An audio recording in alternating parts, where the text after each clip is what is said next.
Então, boa noite, meninas. Hoje, né, dando início à nossa última aula de conteúdo, né, que vai ser dado nessa disciplina. Lembrando que essa disciplina, a ementa dela só cumpria, né, o tratamento físico-químico. Por isso, né, todo o tratamento biológico vai ser dado no tratamento de águas residuárias 2, certo? Então, por isso que o conteúdo termina por aqui. Hoje a gente vai ver, né, sobre processos químicos de tratamento de esgoto sanitário. A gente já viu um pouquinho sobre coagulação e floculação na aula passada, né? Então eu falei sobre alguns processos convencionais de uso de coagulação, mas aqui a gente vai falar de alguns processos químicos que são mais aplicados, principalmente quando a gente fala de águas residuárias industriais, né, que contenham produtos químicos, metais pesados. Então, a gente vai falar um pouquinho, principalmente em questão da solubilidade, né, de alguns metais em pH e alguns requisitos para precipitação química, certo? Então, vamos lá. Lembrando que processos químicos, eles podem ser encontrados tanto no processo de nível primário, quando você tem coagulação e floculação no nível primário, e pode ser também no nível terciário, como sendo um processo de remoção, né, como se fosse avançado. Ou terciário mesmo, para remoção de fósforo, para remoção de metais, para remoção de outros químicos, né, que você queira. Então, é muito, muito comum, principalmente em nível terciário, em uma estação convencional de esgoto sanitário para remoção de fósforo, e também muito comum para tratamento de efluentes, né, esgotos químicos, esgotos de indústrias, né, que muitas das vezes tem produtos químicos no efluente.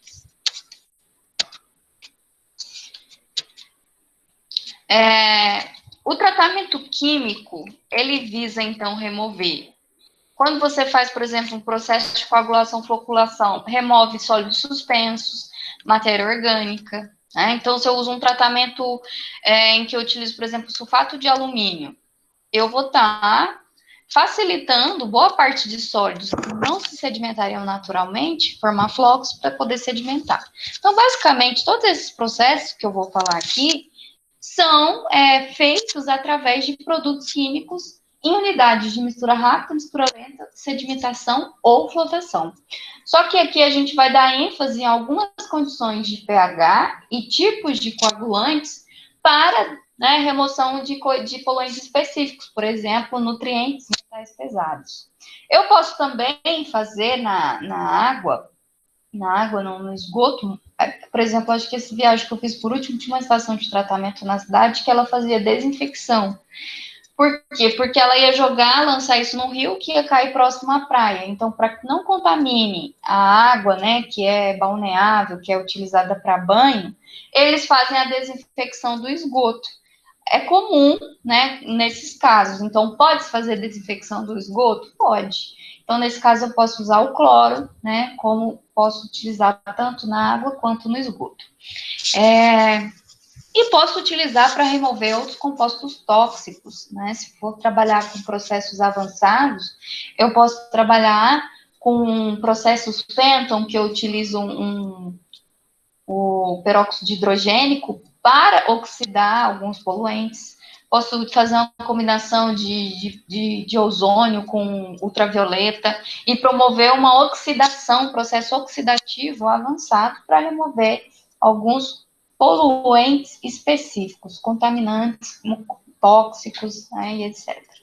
Então, são N possibilidades dentro desses processos químicos. Mas, geralmente, eu trabalho, mesmo se eu utilizar um oxidante avançado, se eu utilizar um coagulante específico, ou para fazer uma coagulação comum, ou para remover metais, geralmente, esses processos vão ser feitos dentro de unidades de mistura rápida e floculação, sim ou não, e pode ser removido por sedimentação, flotação ou até mesmo por filtros, tá? Mas todos esses processos vão precisar de mistura. Por quê? Porque eu estou adicionando um coagulante. Eu preciso de uma unidade que faça a mistura desse coagulante e tenha condições depois, posteriormente, de mistura para que possa formar ou os precipitados, que a gente vai falar de alguns precipitados, ou também de outros tipos de flocos. Basicamente, assim, eu às vezes não dou tanta ênfase na questão do pH, mas eu não sei se vocês lembram quando eu estou dando aula para tratamento de água, que quando você pega um diagrama de coagulação típico ali do sulfato de alumínio, para cada tipo de pH, para cada pH, você tem às vezes o sulfato se comportando de um jeito. Ele pode se encontrar numa forma de espécie hidrolisada, ele pode se encontrar na forma de precipitados, ele pode se encontrar na forma de íon, né, eletrólito sozinho. Essas condições de solubilidade do próprio sulfato têm a ver com o pH. Então, hoje a gente vai falar muito sobre essa questão do pH. Então, como falei, todos esses processos têm função de remover desde de matéria orgânica, sólidos suspensos, inertes ou não, até microcontaminantes, como, por exemplo, fármacos, pesticidas, hormônios. Só que, geralmente, quando você quer remover esses microcontaminantes, é porque você vai fazer um uso mais específico da água, ou seja, para abastecimento, consumo humano, ou seja, por exemplo, para uma indústria farmacêutica, que a água de produção não pode ter nada, tem que ser uma água ultra pura. Então, se eu quero uma água ultra pura, aí eu vou ter que trabalhar com umas condições de tecnologias mais avançadas ainda. Quando eu falo de tratamento de esgoto, águas residuárias, eu quero remover metais pesados, sólidos, matéria orgânica, aqueles poluentes, aquelas impurezas que causam danos aos recursos hídricos. Eu não posso simplesmente pegar metais pesados de uma indústria e lançar direto no corpo hídrico. Não posso lançar excesso de nutrientes no corpo hídrico, vai causar eutrofização. Então, eu tenho que pensar o que é o objetivo do tratamento de esgoto. Tenho que remover poluentes que causam danos ao corpo hídrico. Com base em quê? Nas resoluções do CONAMA. Então, vou pegar lá algumas normas, por exemplo, acho que é a 357, né, de lançamento de esgoto no corpo hídrico, e eu vou ter que seguir aqueles padrões de lançamento. Então, eu tenho que remover matéria orgânica, sei lá, 60%, 80%, metais pesados também vai ter a concentração máxima permitida. Então, eu tenho que promover um tratamento que atenda a essa norma, a essa legislação. Processos químicos comumente aplicados na água residuária. Hoje, né, a gente vai dar muita ênfase à questão do controle de pH e alcalinidade e também a precipitação química. Mas a gente já viu coagulação e floculação e pode ser trabalhado outros tipos, por exemplo, oxidação avançada, a absorção química, às vezes, do próprio carvão ativado, você tem ali processo de de absorção. O carvão ativado trabalha tanto com a absorção química quanto a absorção física. E oxirredução convencional, que é quando você utiliza algum produto químico que reduza ou oxide algum produto específico. Mas é basicamente processos químicos, né, de oxidação, de neutralização, de precipitação, visando ter a remoção do determinado contaminante ou poluente que você deseja. Em que locais, em que processo, em que nível de tratamento eu aloco esses processos químicos? Onde que eu coloco produtos químicos? Se eu for, por exemplo, para o esgoto sanitário ou água industrial, eu posso ter diferentes tipos de formatos. Por exemplo, no preliminar, geralmente eu tenho ali gradeamento, caixa de areia e medidor de vazão. O medidor de vazão, se for uma calha parcha, ele pode me servir de mistura rápida. Então, eu posso adicionar um coagulante ali, um produto químico. Eu posso, às vezes, utilizar o decantador primário como unidade de floculação, né?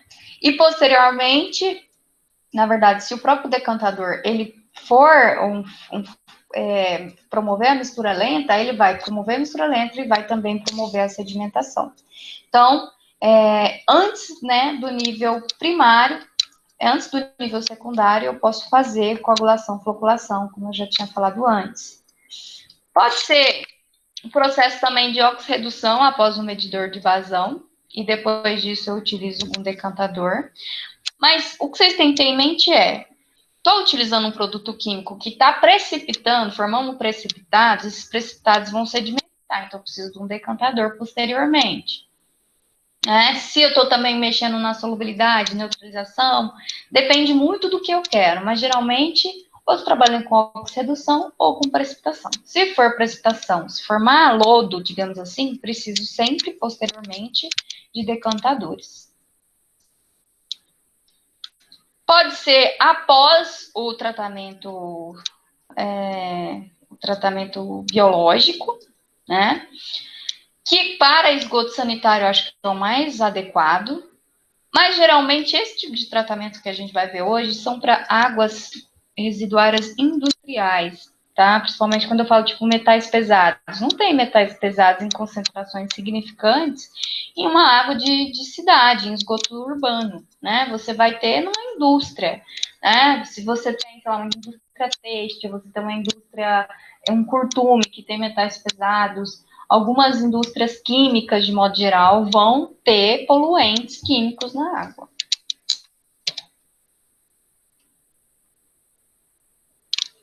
Aqui outra formato, ó, se ele focando na remoção de sólidos suspensos, matéria orgânica, metais pesados e nutrientes. Então, ele colocou coagulação, floculação, após o medidor de vazão. Ele não tem para você ver tratamento biológico, ele já saiu do primário ali e entrou num tipo de tratamento terciário aqui, utilizando a precipitação oxirredução. Então, aqui nesse caso, ele não remove questão muito de material orgânico por processos biológicos, apenas físico-químicos.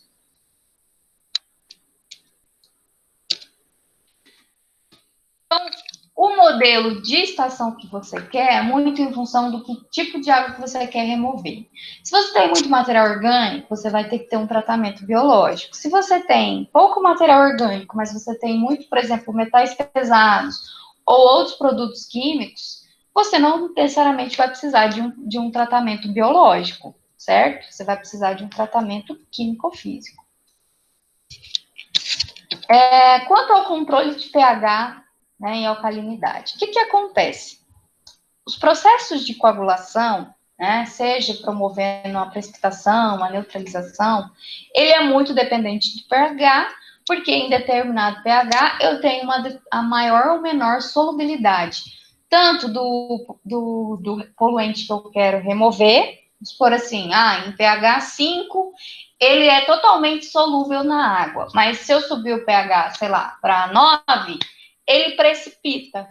Então, se ele precipitar, ele vai ficar na fase sólida e vai poder sedimentar, né? Então, o ajuste de pH tem muito a ver, né? Influencia fortemente os processos de coagulação e floculação. A precipitação química, muito mais, né? Depois eu vou mostrar para vocês o quanto que é importante as curvas de solubilidade do pH dentro da precipitação. As reações bioquímicas no nível biológico também dependem do pH. Quando eu falo de precipitação química, né, geralmente eu tenho aí pHs mais baixos, geralmente, depende muito do poluente. Mas reações bioquímicas, você tem aí pHs importantes dentro do neutro. Se você tem, por exemplo, um pH muito ácido e você quer, né, remover matéria orgânica no tratamento biológico, as bactérias, muitas das vezes, elas não vão ter uma boa atividade em um pH ácido, né? Então, você vai ter que mexer no pH e, muitas das vezes, ajustar esse pH. Então, o tipo de tratamento que você está promovendo, se ele é físico, se ele é químico, se ele é biológico, vai ter um pH que seja ideal, certo? Então, muitas das vezes, a realidade é, estações de tratamento, seja de esgoto sanitário, né, de uma cidade, seja de uma indústria, geralmente, antes de começar tudo, né, você tem os chamados tanques de equalização, ou seja, onde você, como se fala, não é neutralizar, você faz o ajuste, né, do pH. Se, por exemplo, o esgoto tem um pH muito ácido, você precisa dele mais básico, você vai ter um tanque onde você vai adicionar. Se você quer tornar ele mais alcalino, você vai utilizar ácido, não, desculpa, um hidróxido de sódio, uma cal, né, que seja uma cal hidratada. Se você quer abaixar o pH, você vai utilizar um ácido, por exemplo, o ácido sulfúrico, o ácido clorídrico. Então, você vai ajustar o pH, certo? Dependendo do que você quer.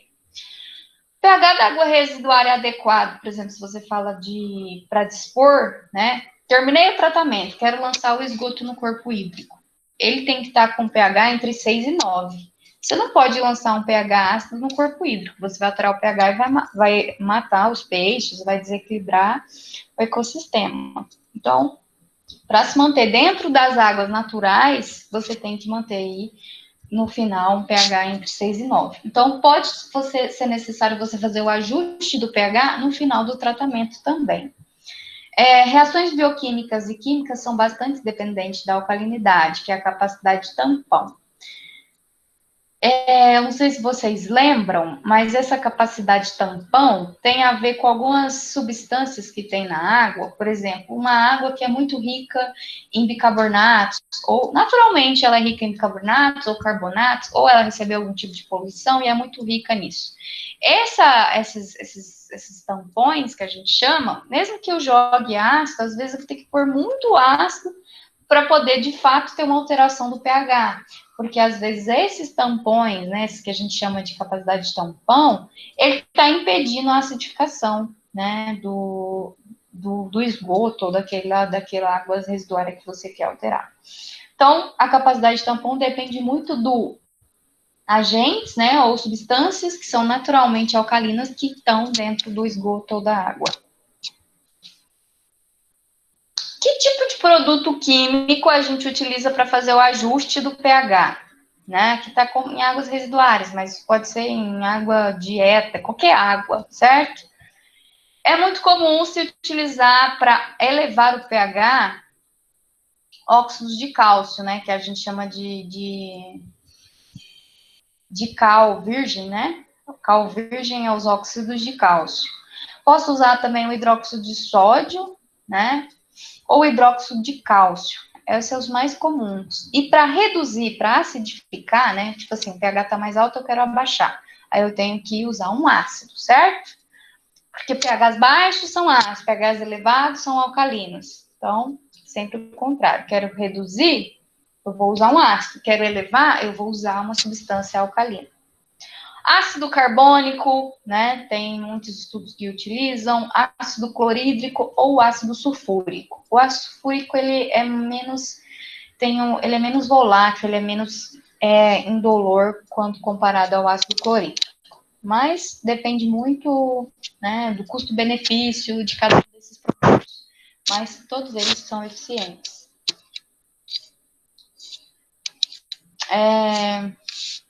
E aí é o que entra também a questão que eu falei, né? Você tem ali a necessidade de utilizar um misturador para adicionar, né? Eu quero ajustar o pH, vou adicionar um ácido ou um hidróxido.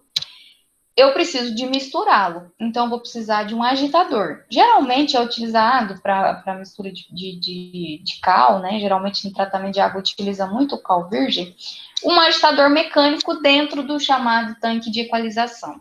Lembrando que tanque de equalização serve tanto para eu equalizar, ou seja, misturar o pH, mas ele pode ser um tanque de equalização de vazão. É muito comum no tratamento de esgoto você utilizar o tanque de equalização de vazão. Por quê? O que é isso? Vamos pensar na produção de esgoto dentro de uma cidade. Produção de esgoto vai ser geralmente os horários em que as pessoas estão em casa ou que estão tendo atividades. Por exemplo, depois das 6 da tarde, ou pela manhã, das 6 às 7 da manhã, quando as pessoas estão saindo para trabalhar, que utilizam um banheiro, ou quando chegam do trabalho utilizam um banheiro, ou quando estão em casa, os horários em que ela vai mais produzir esgoto. No meio da madrugada, a produção de esgoto é muito baixa, ou seja, esse esgoto da cidade está indo para a ET, para a estação. Tem horários do dia que vai ter uma vazão alta e tem horários do dia que vai ter uma vazão baixa, por exemplo, no meio da madrugada. Para não ter problema dentro das suas unidades de tratamento, essa variação de vazão, antes do tratamento se utiliza um tanque para equalizar a vazão. Ou seja, dentro desse tanque ele vai receber a água e desse tanque a vazão que vai ser distribuída para o restante das unidades de tratamento vão ser a mesma vazão. Então você tem como se fosse um tanque ali que recebe todo o esgoto e dali sempre vai mandar uma vazão constante, a mesma vazão para todo o tratamento, para que não tenha essas variações drásticas. Tem locais que você tem um tanque de equalização só para pH e tem locais que você tem para pH e para vazão ao mesmo tempo, chamados os tanques de equalização mistos. Espera aí que tem alguém chamando.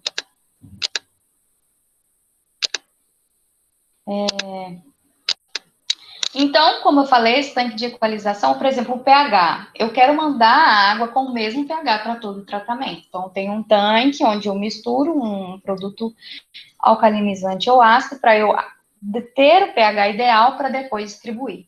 Alguma dúvida sobre esse tanque de equalização? Todo mundo entendeu o que é? Entendi. Mas, professora, tipo, a gente vai adicionar um produto químico. Ele não pode atrapalhar no processo biológico? Então, nesse caso aqui, eu ainda estou dentro da parte do ajuste do pH. Por exemplo, para o biológico, o pH ideal, sei lá, será entre 6 a 8, 9. Então, um pH que é adequado para as bactérias. Então, eu vou ajustar o pH para esse valor, entendeu? Então, nesse caso aqui, eu ainda não estou adicionando produtos químicos que vão alterar que vão prejudicar os micro-organismos. Esses ácidos e bases aqui vão alterar o pH, mas não vão ser tóxicos para os micro-organismos. Ele vai influenciar basicamente no pH mesmo. O que ele vai liberar aqui, cálcio, né, ou hidróxido, ou sulfato, são substâncias que são naturalmente encontradas na água, no esgoto. Não é nada fora do comum que vai prejudicar os micro-organismos. Deu para entender? Entendi. Esses compostos que ajustam o pH, eles não causam danos para o biológico. Agora, se eu estivesse adicionando um produto químico que fosse, sei lá, tóxico para os micro-organismos, aí sim seria um problema. Deixa eu ver, não tem nem alumínio aqui. O sulfato de alumínio que eu falo que não é interessante colocar antes do microbiológico, é porque pode ficar algum residual de alumínio. Alumínio em excesso pode ser prejudicial para os micro-organismos. Mas nesse caso aqui, não. Então, a montante, né, das unidades do tratamento, eu vou colocar ali um tanque para equalizar vazão ou pH. E geralmente ele já faz a mistura do composto que eu estou utilizando para ajustar o pH. Professora, Pode falar. é tanque de equalização do que mesmo o nome? Tanque de equalização de vazão e ou de pH, tá? Equalizar ele está misturando, deixando tudo que vai para as unidades de tratamento com a mesma vazão ou com o mesmo pH. Então, para que não chegue um pH muito ácido lá no tratamento biológico, por exemplo, esse tanque é utilizado para ajustar o pH. Nesse exemplo aqui, ó, ele está sendo alocado depois da caixa de areia, antes do calha-parcho, colocou um tanque de equalização. Aqui algumas explicações que eu tirei, né, da internet. Ele homogeneiza também o efluente, né? Então, por exemplo, às vezes pensa numa estação de tratamento de esgoto, né, de uma cidade. Às vezes a concentração de matéria orgânica varia ao longo do dia. Nesse tanque, você está fazendo uma mistura, então o esgoto vai ter sempre uma mesma característica quando chegar nas unidades. Você está homogeneizando, deixando com a mesma vazão, deixando com o mesmo pH. Aqui eu vou fazer um exemplo com vocês, né, em que é um exemplo de uma indústria. Essa indústria tem duas linhas de produção.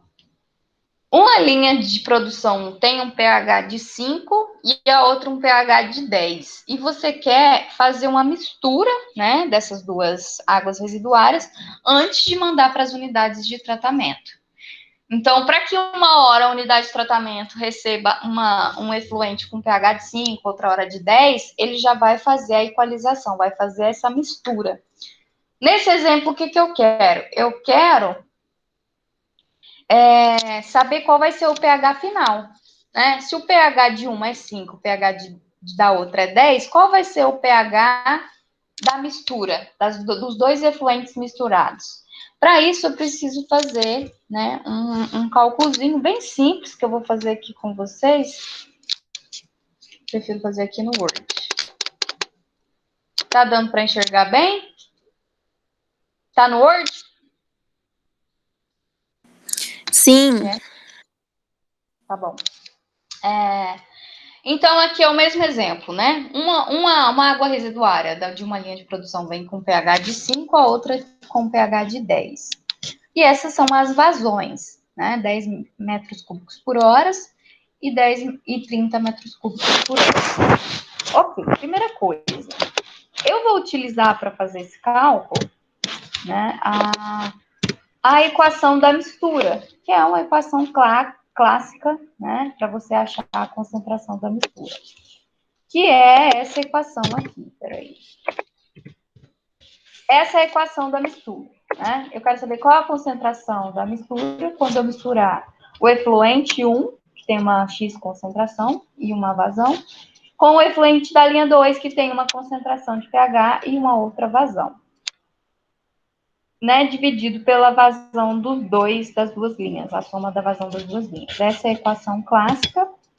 Só que o que acontece? Ele não me deu o valor de concentração, ele me deu o valor de pH, certo?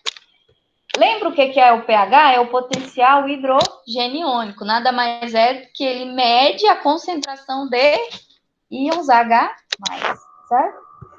Então, eu preciso transformar esse valor de pH em concentração de H+, para eu jogar na fórmula, porque a fórmula é de concentração. Então, como que eu faço isso? Muito simples, é só jogar nessa equação aqui. Então, vamos lá. A gente tem dois pHs. O da linha 1, que é o pH de 5. Ó, vai ser o quê? Concentração de H+ aqui vai ser 10 exponencial, né? Menos o valor de pH. Então, ó, quanto que é o pH? 5, certo? Da linha 1. Então, qual vai ser a concentração de H+? Vai ser 10 a menos 5. Pronto, achei a concentração de H+, da linha 1, certo? Deixa eu tirar isso aqui. Entendeu o que eu fiz? Só substituir aqui, ó, a concentração de H+ é 10 menos o pH. Então, o pH é 5, então a concentração de H+ vai ser 10 a menos 5, certo? E para a linha 2? Para a linha 2, o pH é de 10. Então, vai ser 10 a menos 10. Entenderam até aqui? Sim. Ótimo. Então, agora que eu já tenho as concentrações e as vazões, eu posso jogar na fórmula da concentração da mistura. Então, basicamente, o que eu quero saber? Eu quero saber qual vai ser o pH, né? Quando eu fizer a mistura das duas águas residuárias. Então, vamos jogar aqui na fórmula.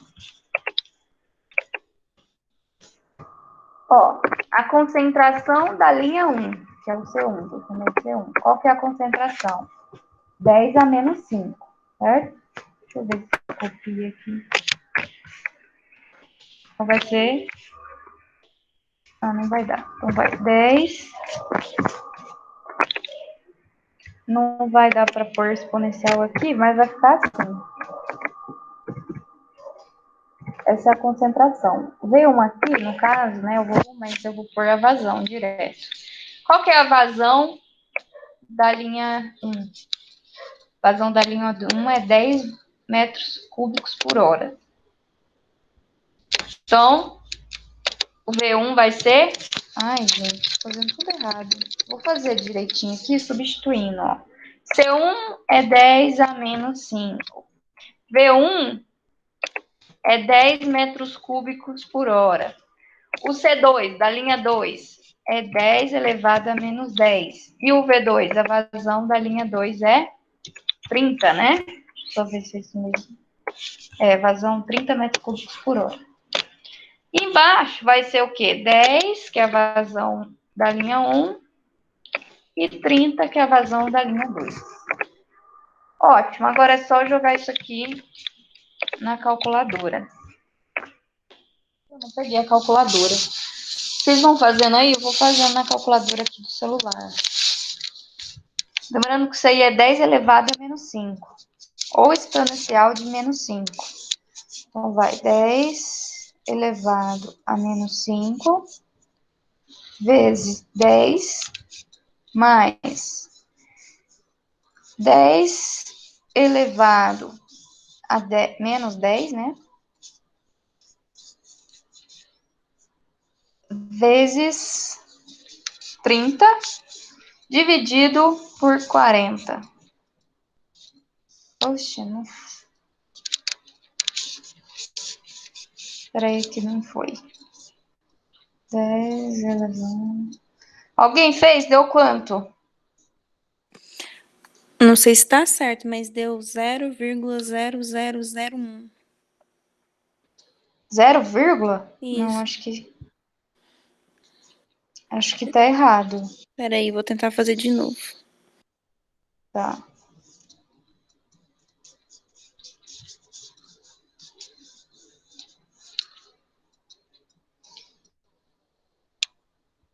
Tá dando isso, mas tem alguma coisa errada.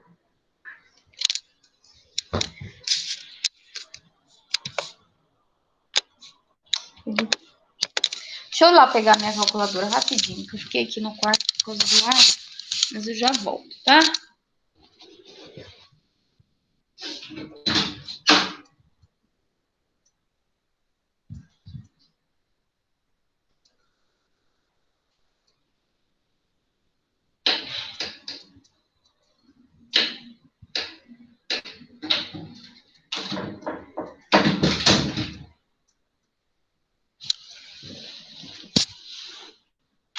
Deixa eu só voltar aqui, tentar de novo na calculadora.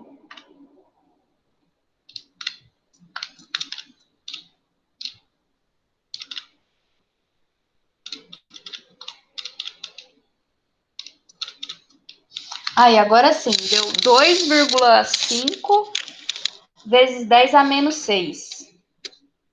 2,5, né, vezes 10 elevado a menos 6. Aqui eu vou conseguir botar assim. Então, esse foi o resultado. Só que isso aqui está em concentração de H+. Eu quero o valor em pH, certo? O seu bateu, Letícia? Bateram aí, meninas? Deu isso? 2,5? O meu bateu. Bateu? Tá. Então, como eu faço isso? É só jogar nessa forma, ó. O pH vai ser menos log de H+. O meu H+ aqui deu 2,5 vezes, blá, blá, blá, 10 elevado a menos 6. Joga isso na calculadora, né? Vamos lá. Ai, já tava. Foi aqui, log vai dar 5,6 de pH. Vê se o seu de vocês dá isso. Faz log de 2,5 menos 6. Esse menos dá mais. Então vai ficar um valor positivo de 5,6. Dá isso?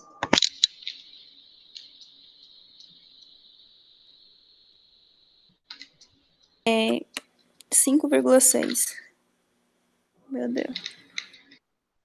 Ótimo.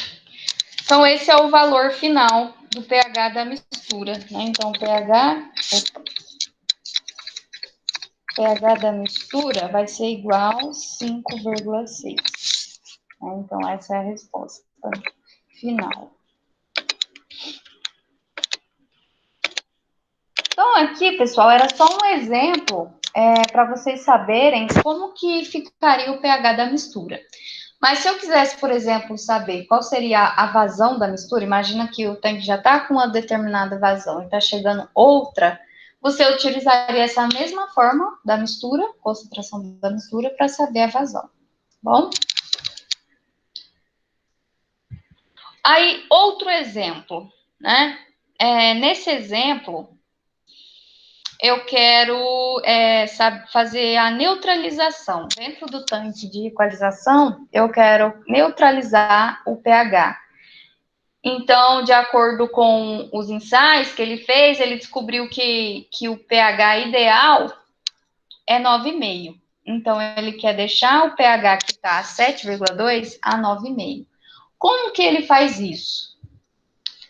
Para poder saber qual é o pH que você quer, né? Qual a concentração a ser utilizada do produto químico neutralizante, que seja o hidróxido de cálcio aqui no caso, ou um ácido, que seja, você precisa dessas curvas de neutralização que são comumente utilizadas. Ó, aqui a gente tem uma. O que a gente tem aqui, ó? Um determinado valor de pH para uma determinada concentração do produto alcalinizante. Aqui no caso, o exemplo é para cal hidratado ou cal virgem que seja. Então, ó, se ele quer um pH, por exemplo, de 7, que é o neutro, está dizendo aqui que ele tem que utilizar uma dosagem de cal em torno de, sei lá, 2,5, né? Vamos supor que você quer que o pH, sei lá, o pH esteja 7, mas você quer um pH de 12. Quanto que eu tenho que colocar de cal para chegar no pH 12? Ó, na faixa de 4, né? De acordo com essa curva. Só que o que a gente observa nessa curva aqui? Que, ó, com uma dosagem bem pequena, ó, entre 3 e 4, ou seja, 1 grama por litro de cal, teve uma variação muito rápida, ou seja, um pouquinho de cal que ele colocou, ó, o pH variou muito rápido, ó. Ele estava em 2, quando ele estava com 3 gramas, ele estava com pH de 2. Quando ele subiu para 4 gramas, ó, ele subiu com pH de 12, ou seja, uma pequena concentração de cal subiu drasticamente o pH. Isso significa que na água você não tem muitas substâncias tampões que ficam segurando a variação do pH. Ao contrário dessa outra curva, ó. Entre 3 e... aqui, ó, com 2 gramas de cal, ele estava com pH mais ou menos ali de 2,8 por aí. Quando ele subiu a dosagem para 3, ó, ele já foi para um pH quase 8, ou seja, demorou mais, 1 grama de cal, ele não teve uma variação tão brusca do pH. Então, a gente vai utilizar esse exemplo dessa curva aqui de neutralização para fazer aquele exemplo, tá bom? Então, o que a gente vai fazer? No olhômetro mesmo, ó. Coloquei o exemplo aqui. Então, tá aqui, o exemplo 2. Ó, foi observado em ensaio de ar teste que o pH ótimo para a realização de coagulação ou floculação de uma amostra de esgoto é de 9,5. Considerando a curva de neutralização obtida por outro ensaio, obtenha a quantidade de hidróxido de cálcio a ser adicionada para a obtenção do pH ótimo. Então, ele quer um pH de 9,5. O que a gente vai fazer? A gente vai vir aqui na curva, vai olhar o pH de 9,5, aqui é 10, então 9,5 está por aqui. A gente pega, para seja um 9,5, deu aqui em cima da curva. Então, ó, deu 4 gramas por litro. Ou seja, para ter um pH de 9,5, eu preciso de 4 gramas por litro de cal, certo? Então, eu vou adicionar no meu esgoto 4 gramas por litro de cal para que eu chegue no meu pH de 9,5. Até aqui tudo bem, gente? Tudo. Sim. Ótimo. Então, quantos gramas de cal eu vou precisar? Adicionar 4 gramas por litro de cal. Que eu posso fazer essa conta em miligrama, por exemplo, né? 1 grama é igual a 4.000 miligramas, então daria 4.000 miligramas por litro, certo? Então, esse é a concentração de cal. Só que eu tenho uma determinada vazão, preciso saber, né, qual que vai ser a carga. Lembra da carga, que é a concentração vezes a vazão? Então, vamos pegar esse valor que a gente achou aqui de quantidade a ser adicionada de cal, vezes a nossa vazão. Qual que é a vazão? A vazão, 4 litros por segundo, certo? Então, ó, o que eu vou fazer? Eu vou calcular a carga. Então, vai ser a concentração vezes a vazão. Ou seja, 4.000 vezes 4 litros, certo? E vai dar... Vezes 4, 4 vezes... Vai dar 8.000, né? Não, 16.000. Fez 4, 16. 16.000 de unidade. Isso aqui tá em... Deixa eu botar aqui. Miligrama por litro. Isso aqui tá em litros por segundo. Ó, corta o litro com litro, vai sobrar miligramas por segundo. Então, a unidade final, miligramas por segundo.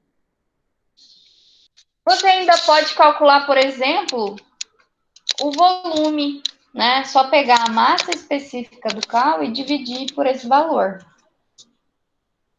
Vamos ver qual que é o volume de cal que vai ser adicionado. Vamos ver que massa específica da cal. Cal virgem.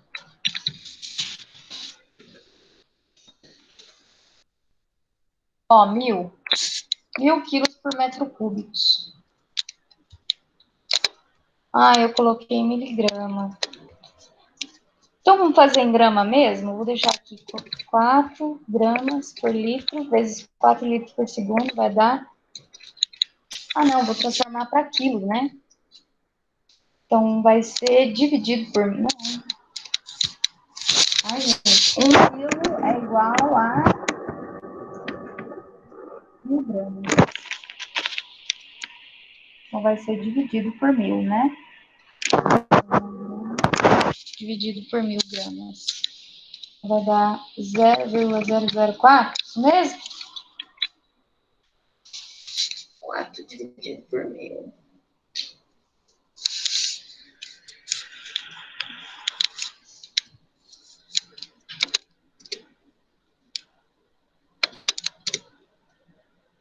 Quilos.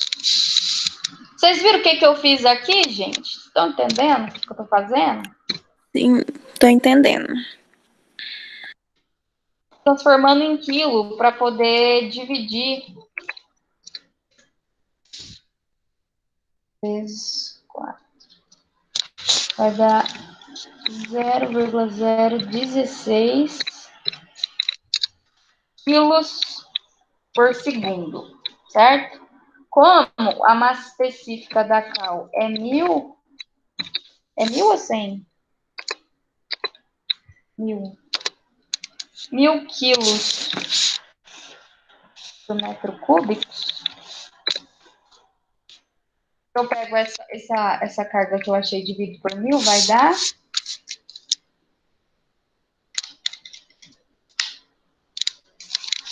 Deu 0,00.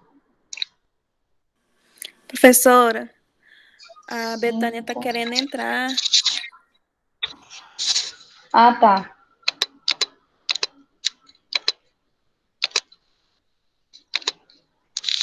metros cúbicos por segundo. Se você transformar para litro, vai dar um valor menos esquisito, né? 1, 2, 3, 4, 5. Enfim, né? Então, no fim das contas, o volume é bem pequeno, se você considerar a vazão lá em segundos. Mas é aquelas mesmas contas que a gente já fez, que é carga, achou a carga, que é concentração vezes vazão, divide para uma massa específica, se você quiser achar a quantidade a ser utilizada do produto em volume, certo? Deu para entender esse cálculo que eu fiz? Ficou alguma dúvida aqui nessa bagunça que eu aprontei aqui? Deu para entender. Deu? Então, ótimo. Então, vamos voltar para a nossa aula. Então, essas curvas são realizadas, geralmente em ensaios, e são feitas justamente para você ter uma noção de qual quantidade de cal você utilizar para chegar em um determinado pH. Caso você queira, por exemplo, construir uma curva dessa, você vai pegar uma amostra do seu esgoto, né? E adicionando, sei lá, adicionei 1 grama de cal, misturo, meço o pH. Então medi 1 grama de cal, o pH deu 2. Aí eu começo a jogar os pontos no gráfico. Depois, coloquei 2 gramas de cal, vou lá e meço o pH. Coloquei 3 gramas de cal e meço o pH, até eu ter todos os pontos da minha curva, certo? Então, também, construir essa curva é muito simples.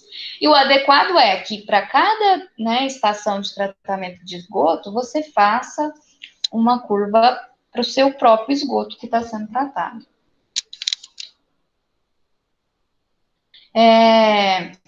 Enfim, né? Então a gente falou um pouquinho sobre a neutralização de pH, né, o ajuste do pH.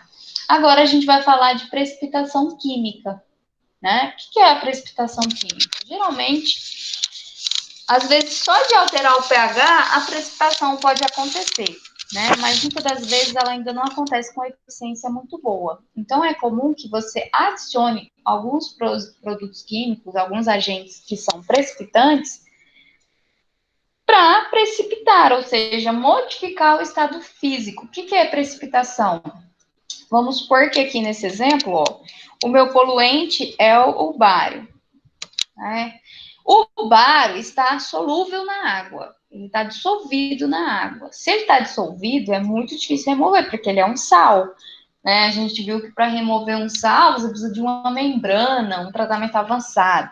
Mas, às vezes, o bário, por exemplo, se eu adiciono um agente aqui que precipita ele, que é o sulfato, quando o bário liga no sulfato, ele sai do estado solúvel e se torna insolúvel, ou seja, ele vira um precipitado, ou seja, ele deixa de estar solubilizado na água e fica num estado físico, né, sólido, ou seja, ele não está mais adicionado, não está mais misturado na água. A mesma coisa de sal. Imagina você na cozinha com água e sal, né? Você colocou muito sal na água e misturou. O sal solubilizou na água, ele está dissolvido agora. Mas se você colocar uma quantidade muito grande de sal, vai chegar um ponto que vai saturar e o sal vai começar a precipitar embaixo. Já viram isso? Pode acontecer precipitação do sal, do açúcar. Ou vamos supor que você colocou algum outro produto químico na água e o sal precipitou. Quando precipita é porque ele está num estado insolúvel, ele está num estado sólido. Isso significa que ele pode sedimentar. Então, ele sedimentou, eu vou conseguir separar ele da fase líquida. Isso é ótimo, é isso que eu quero. Quero que ele se torne sedimentável, né, para que possa ter essa remoção dele do esgoto. Então, eu quero que ele vire um lodo. Então, imagina, por exemplo, que na água, nesse esgoto, desculpa, tenha, por exemplo, poluentes tóxicos que sejam possíveis, né, passíveis de precipitação. Às vezes eu vou gastar muito menos se eu fizer a precipitação dele do que se eu for, por exemplo, tratar ele em outros processos mais avançados, como, por exemplo, oxidação química ou membranas filtrantes, né, que são tratamentos bem caros. Então, a precipitação, ela é relativamente simples. basicamente eu tornar determinado poluente no seu estado insolúvel, no seu estado sólido. Só que para isso eu preciso adicionar um produto químico que reaja quimicamente com ele e que ele precipite.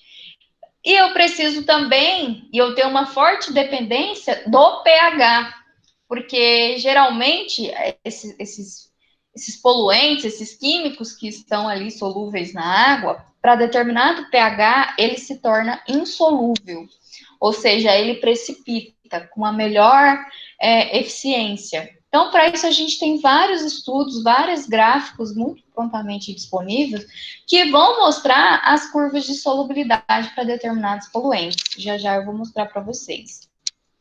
Eu posso utilizar a precipitação química para remover variados tipos de poluentes. Por exemplo, lembra quando a gente fala de varredura, mecanismo de varredura da coagulação, floculação, trabalhando com sulfato de alumínio? Aquilo lá é uma precipitação, né?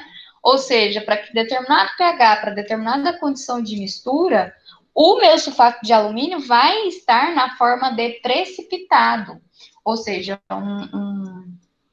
uma molécula maior e insolúvel que vai promover o arraste dos meus colóides. Isso é varredura, precipitação química. Então, eu posso utilizar a precipitação química, coagulação, floculação com sulfato de alumínio para remover sólido suspenso, material orgânico. É muito comum, geralmente, no tratamento de esgoto, a forma mais eficiente de você remover fósforo é a partir da precipitação. Você pode ter também a remoção de nitrogênio, mas o fósforo geralmente não tem outra forma muito eficiente de remover fósforo, então geralmente é por precipitação química. E também, muito comumente, utilizo metais pesados, precipitação de metais pesados. Essa aula, então, eu vou dar ênfase para precipitação, né, principalmente de metais pesados. Então, na precipitação química, eu vou precisar depender da concentração do poluente e do pH da água. Então, poluente mais um agente precipitante, mais um pH adequado, vai me formar um precipitado insolúvel, que vai sedimentar e eu vou poder remover ele. Alguns pode, ao invés de sedimentar, flotar, ou a depender do tamanho desse precipitado, eu posso remover ele também por processos de filtração. Mas o mais comum é sedimentação.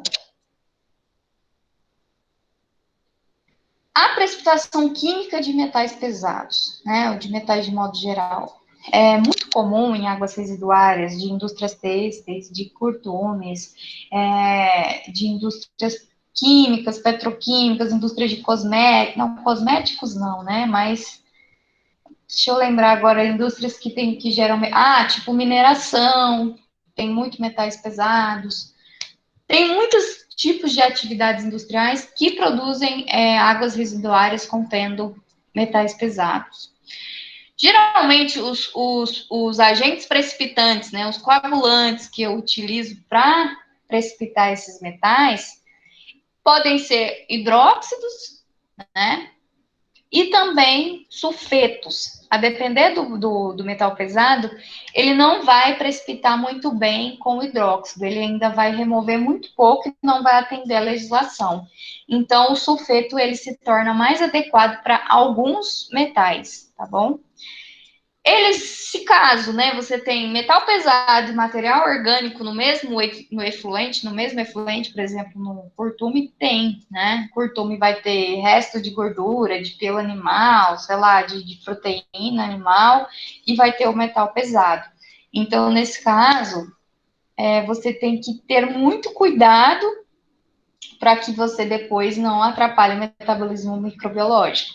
Então, você vai ter que remover os metais para depois passar por um tratamento biológico.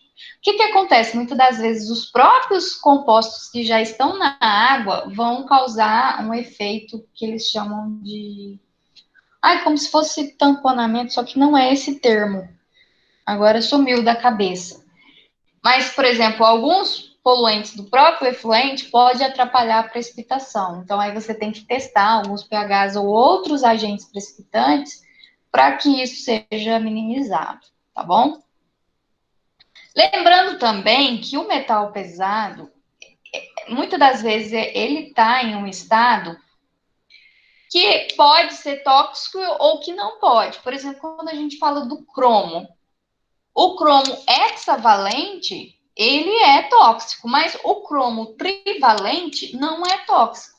Então, o que eu posso fazer já de cara? Eu oxido ele sai de hexavalente para trivalente e já vai perder sua toxicidade. Isso já é uma boa coisa a se fazer. Então, só utilizando coisas simples de química, eu já consigo minimizar a toxicidade desse metal. Por exemplo, se eu pego, por exemplo, o mercúrio, ele junto aqui ao...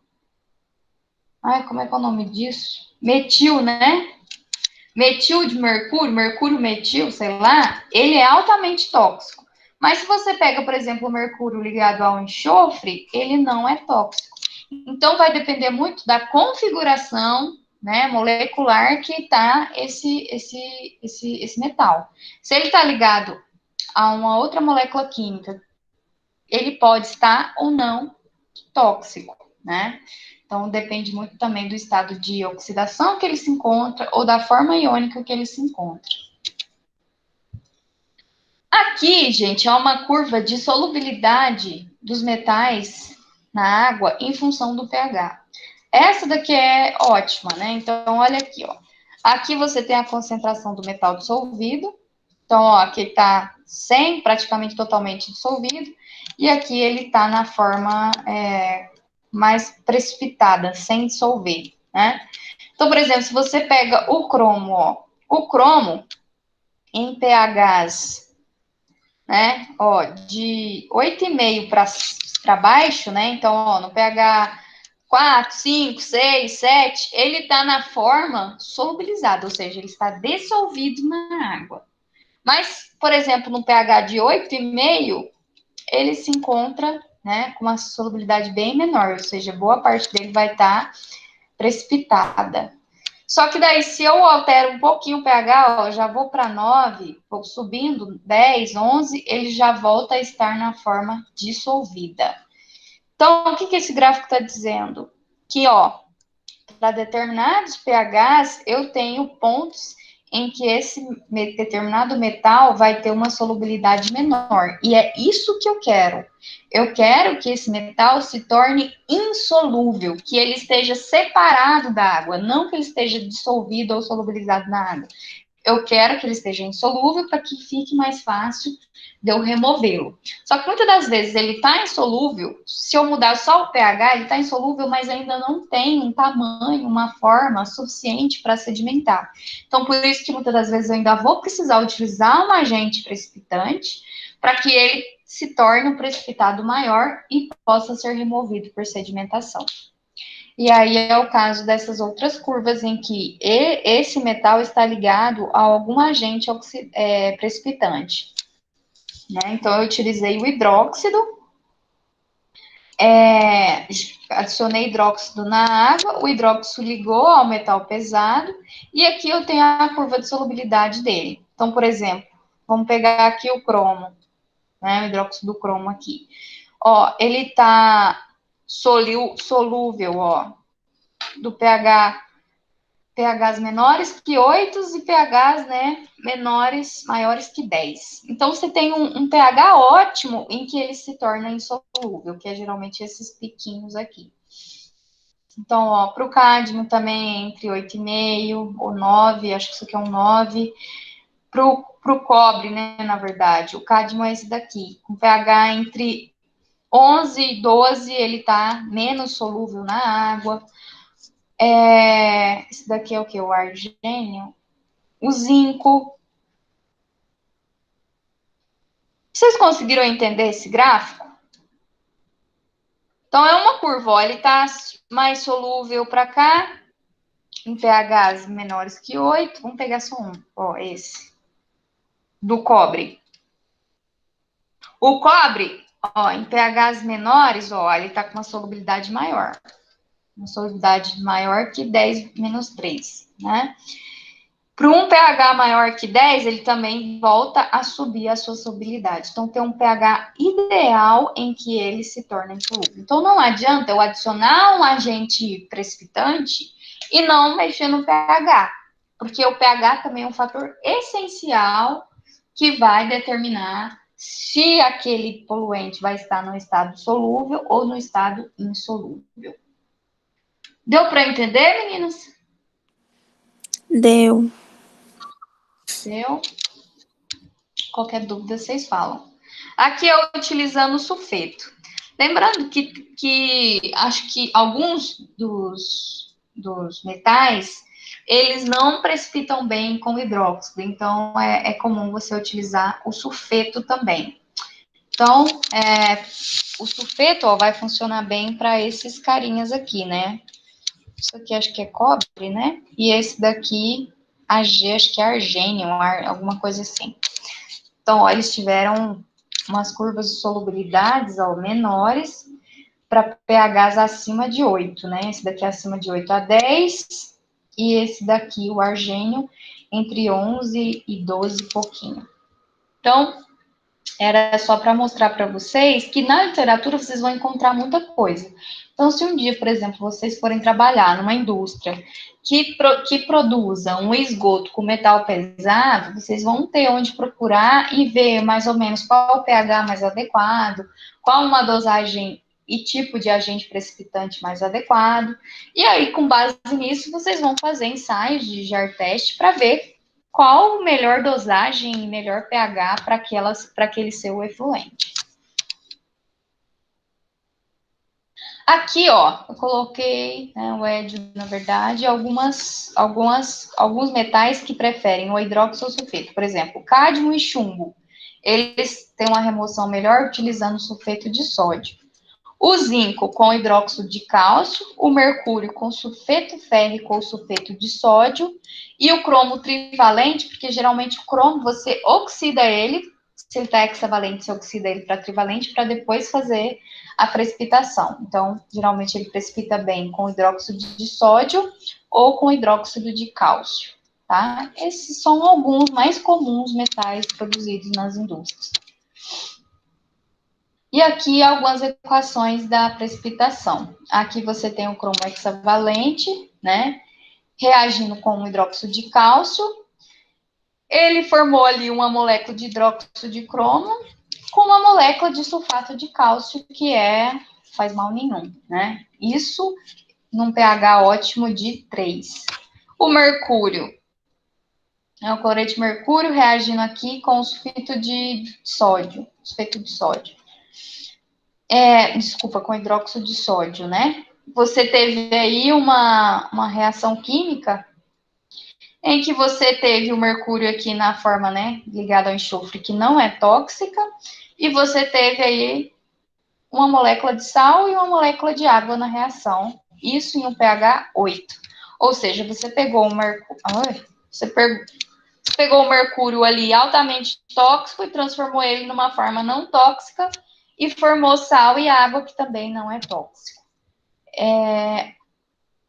E aqui, ó, um exemplo da precipitação de fósforo. Lembra que o tratamento terciário, quando você vai lançar esse efluente em um tipo de corpo hídrico que é propenso à eutrofização, você tem que ter uma remoção muito boa de fósforo, que é o caso lá da estação de tratamento de Brasília, que lança o esgoto no Lago Paranoá. Então, para evitar a eutrofização do lago, que já aconteceu em anos anteriores, eles fazem a precipitação do fósforo no final do tratamento biológico. Então, passou do lodo desativados, eles fazem ali coagulação, floculação, utilizando hidróxidos, geralmente eles fazem ali utilizando o próprio sulfato de alumínio na forma de hidróxido, utilizando varredura, sulfato de ferro, de alumínio ou de cálcio. Então, acho que lá em Brasília eles utilizam o próprio sulfato, não é o cloreto férrico, é o sulfato de alumínio que eles utilizam lá em Brasília. Então, eles fazem varredura para remover fósforo, ou seja, aqui você tem o ferro reagindo com aqui é com a molécula de fosfato, né? você pegou o fosfato, cloreto férrico, talvez, o sulfato de ferro, com o fosfato, que é o fósforo, né? Que é a molécula que tem o fósforo, e você transformou ele num precipitado, que é um fosfato de ferro, que ele precipita e você consegue remover. Isso em 90% de eficiência num pH de 3,5. E aqui eles utilizando fosfato de alumínio. Então, a molécula de alumínio vai se ligar ao fosfato e vai formar um precipitado. Isso em um pH de 5,5. Então, eu posso utilizar N tipos de agentes precipitantes, que muitas das vezes são os mesmos utilizados na coagulação convencional, para poder ter a precipitação do fósforo ou de metais pesados ou de outro poluente que você queira remover do seu efluente. Aqui, o diagrama de precipitação química do fósforo. Então, a precipitação dele, ele vai se tornar insolúvel. Ai, meu Deus. Cadê a... Sumiu o meu mouse. Aqui, ó, isso aqui é o diagrama de solubilidade. Ele se torna menos solúvel num pH aqui de 4,5 a 5. E aqui, isso utilizando o hidróxido de ferro. Utilizando o precipitado de alumínio, que é o utilizado na varredura, num pH ali de 5,5, de 6. Ele tem uma menor solubilidade, ou seja, ele precipita. E ainda eu posso utilizar a precipitação química para recuperar nutrientes do esgoto, né? Por exemplo, aqui o fósforo ele se encontra ligado ao alumínio, aqui a ferro. Muitas das vezes isso pode já atrapalhar o uso desse precipitado na agricultura, mas eu acho que ainda dá para utilizar. Mas eu posso fazer um tipo de precipitação que eu tenho a formação do precipitado chamado estruvita, que é um excelente fertilizante químico, porque ele tem magnésio, amônia e fosfato, ou seja, ele tem fósforo e nitrogênio ao mesmo tempo. Muitos estudos têm sido feitos para ter essa precipitação da estruvita no esgoto, justamente para que essa estruvita possa ser utilizada na agricultura. O bom dela é que ela vai estar na forma química, né, e não ligada a outras moléculas orgânicas, evitando que você tenha, por exemplo, patógenos, né, ou outras substâncias indesejadas na agricultura. Então, seria uma forma economicamente muito interessante, né, já que você tem aí um requerimento de fertilizante químico gigantesco na agricultura, por que não reaproveitar esse fertilizante do esgoto, né, doméstico, por exemplo, precipitando estruvita? Geralmente, essa estruvita, ela é precipitada em águas residuárias que contêm amônia, e que contém fosfato, e que contém magnésio. Então, se o seu esgoto tem magnésio, fosfato e amônia, dá para você utilizar ali alguns... pode ser naturalmente acontecer essa precipitação, se você tiver tudo isso na água, no seu esgoto, em um pH 10, mas você pode alterar pH ou adicionar, por exemplo, mais amônia, ou se a água tem amônia e fosfato, mas não tem magnésio, ou adiciono magnésio e mexo no pH, eu tenho ali a precipitação de estruvita. Claro que vai ter estudos que vão mostrar as condições ótimas para a formação de estruvita.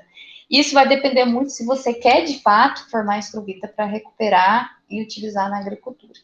Mas eu acho isso fantástico, porque se a gente olhar um cenário global em que recursos naturais têm sido cada vez mais explorados, imagina daqui 100, 200 anos, quando você não tiver mais rochas fosfóricas que possam ser exploradas para uso na agricultura, de onde é que eu vou tirar os nutrientes da agricultura? Provavelmente vai ser a partir do esgoto ou a partir, né, dos resíduos orgânicos.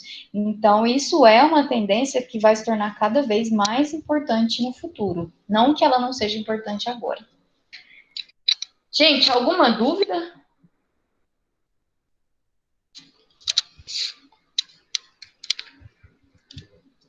Estão aí?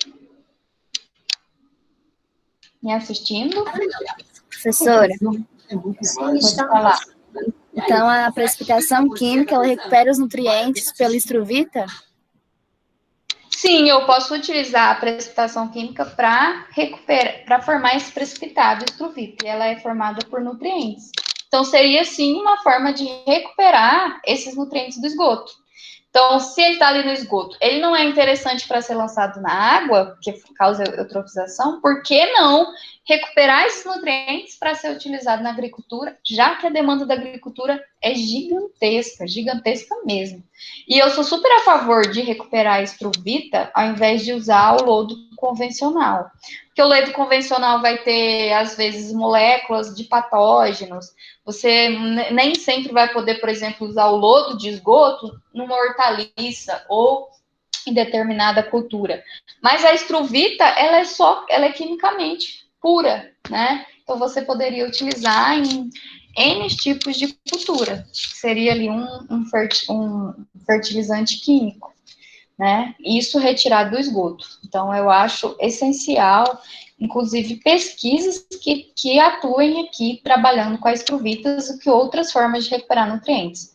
Tem um pessoal, acho que é em Vitória, que tem trabalhado com a produção de estruvita a partir de água eutrofizada, com excesso de alga. Com muita alga, eles aproveitam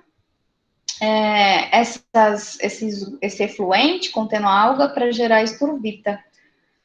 Tem também que recupera ureia de urina, acho que um professor mostrou uma vez, não sei se foi no Japão, que aí o vaso sanitário tem uma parte que coleta só urina. E aí dessa urina eles recuperam a ureia para poder utilizar na agricultura.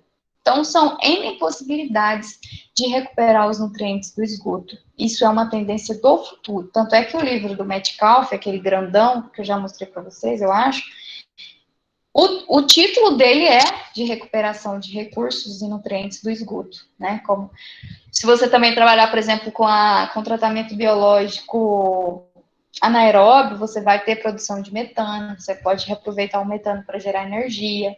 Então, essa é uma tendência do futuro.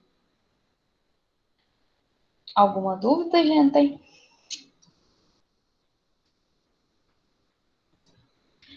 Como essa é a nossa última aula, né? A nossa prova ficou marcada então para o dia 9.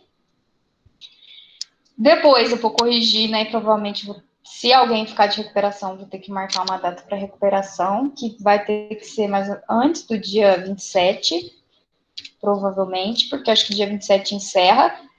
Então teria que ser pior que dia 16, do dia 12 a 16 é saco cheio, então a recuperação teria que ser, sei lá, dia 23, ou na segunda-feira, na verdade, estou viajando. Lá, no máximo dia 26 a recuperação. Espero que ninguém fique, né? As meninas que estão reaproveitando essa disciplina, lembrando que eu passei o trabalho, porque quando terminarmos, vamos levar ao colegiado para pedir para reaproveitar essa disciplina para vocês. Então, por favor, não esqueçam de fazer o trabalho, tá? Então, todas as meninas que fez com o Ed e que estão fazendo essa disciplina para aproveitamento, fazer o trabalho. Confere entre vocês se vocês não escolheram a mesma cidade, tá? Não é para fazer com a mesma cidade, é para fazer com cidades diferentes. Você ia falar alguma coisa, Letícia? A data que era para entregar? Eu não marquei a data, né? Gente, vocês conseguem entregar, né? Que eu ainda preciso corrigir, sei lá, até o dia, no máximo dia 21 de outubro? Capaz que consegue. A gente tenta, né? Tem que conseguir, não, mas ainda tem muitos dias, ó. Vocês já têm esse trabalho dos outros, né? Vocês vejam se vocês aproveitam as planilhas de cálculo, não sei.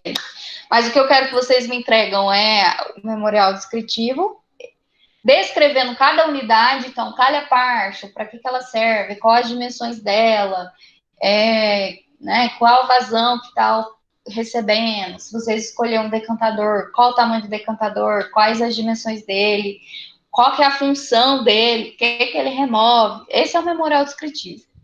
No memorial de cálculo, vocês vão fazer os cálculos, que vão dar o amparado para vocês dar as dimensões, e depois vocês vão trazer os desenhos das unidades, a planta e o corte, certo? Andriane, Certo. Oi, Michael. esses desenhos você quer no AutoCAD? Seria interessante, né, que vocês fizessem no AutoCAD ou em um outro programa similar que vocês acharem mais fácil, mas acho que o AutoCAD é um dos mais simples, né? Podia ser a Desde mão, que né, vocês... professora? Esse que é o problema, e depois... É mais fácil, Eu né? posso até aceitar a mão, mas e depois se o colegiado entombar, entendeu? Tentam fazer no AutoCAD, ou... Eu não sei se funciona, mas eu tenho um programinha que é bem simplesinho, bem vagabundinho, que ele chama... Ai, como que ele chama? Ah, esse não é o meu computador. É tipo um programinha de fazer desenho 3D, de arquitetura, e ele é bem simplesinho de mexer. Acho que ele chama... Ah, esqueci, gente, mas depois eu posso passar o nome para vocês. Talvez vocês possam fazer nesse programa, ele gera um PDF, e aí é legal que é fácil de cotar. Talvez ele não vai ter uma precisão, mas talvez fique mais fácil de vocês desenhar. Mas é interessante que os desenhos sejam de formato digital, tá bom? E coloquem a escala, por favor, coloquem em escala, tá bom? Certo. Tentaremos fazer dia 21. Ai, Tá bom, então eu mando essa aula para vocês, talvez eu passe alguma atividade, tá? E aí a gente encerra o conteúdo e a prova, então, semana que vem não, essa semana, na sexta, com todo o conteúdo, certo? Que eu acho que não é muito assim, comparado às outras disciplinas de água, né? Então é isso, gente. Algo mais? não, por enquanto não. Tá bom, então qualquer dúvida vocês me procurem, tá bom? Então é isso. Até a próxima, até sexta.